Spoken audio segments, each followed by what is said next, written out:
Guys আমরা এখন আমাদের কলার বাগিচায় চলে আসছি। এ দেখেন কতগুলো কলা গাছ, ওই যে কলা হইছে। আমরা আজকে কলা কাটতে আসছি। কোনটা এটা? এই যে কলা বতি হয়ে গেছে।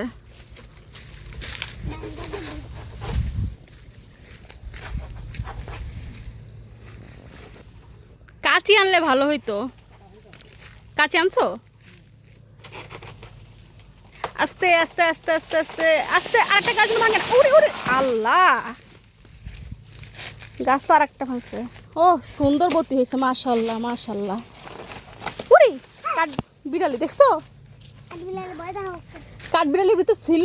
কাঠ বিড়ালি মানে কলা খাচ্ছে। হ্যাঁ এখানে কি? এখানে দেখো টিকটিকি সাপটা আছে নাকি? ভালো করে দেখো।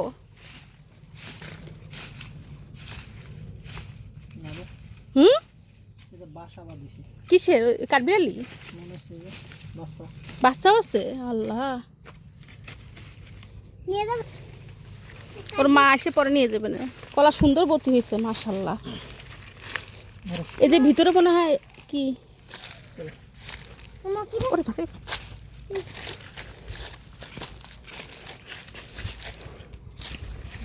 ভয় লাগে এখানে হাঁটতে। সাপ পোক আছে নাকি? এখানে আরো কলা আছে। এই যে এই পুরোটা জমি আমাদের, তো আমরা এখনো চাষ করি না, কলা লাগাইছি। হ্যাঁ বড় মেজবা বড় হলে চাষ করবে।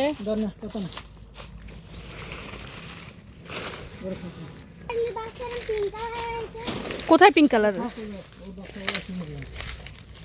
কই এর ভিতরে আছে না? থাক চলো। কলা দেখো পাইকে গেছে, পাইকে ফাইটে গেছে। খাইছে ও কলা।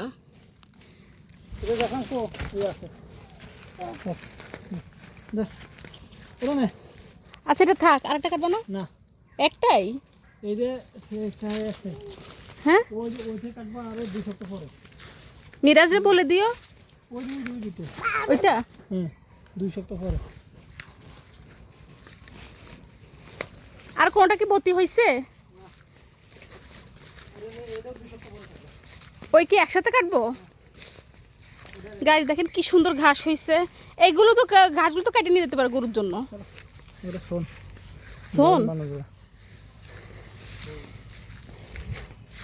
এই হচ্ছে আমাদের কলার বাগিচা গাইস। এখান থেকে প্রতিদিন, মানে প্রতিদিন বলতে গেলে যে পরিমাণ কলা হয় আমাদের খাইও আরও বিক্রি করা যায়, কিন্তু আমরা বিক্রি করি না। এটা সবাই আত্মীয় স্বজন সবাইকে দিয়ে দিই। তো এখন আমরা বাড়ি চলে যাব।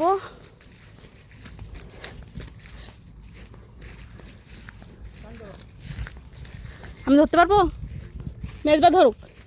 তা কাছে ধরো, দাও আমাকে। কোন দিকে ধরবো?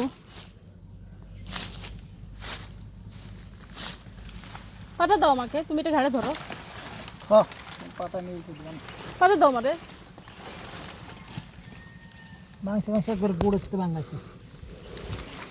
এতে কাইটে কাইটে বানাবানি সব ছাড়বেন নাকি? ধরার জায়গাটা ভাঙে লাগবে। গাড়া পানি নিতে পারতেছ না?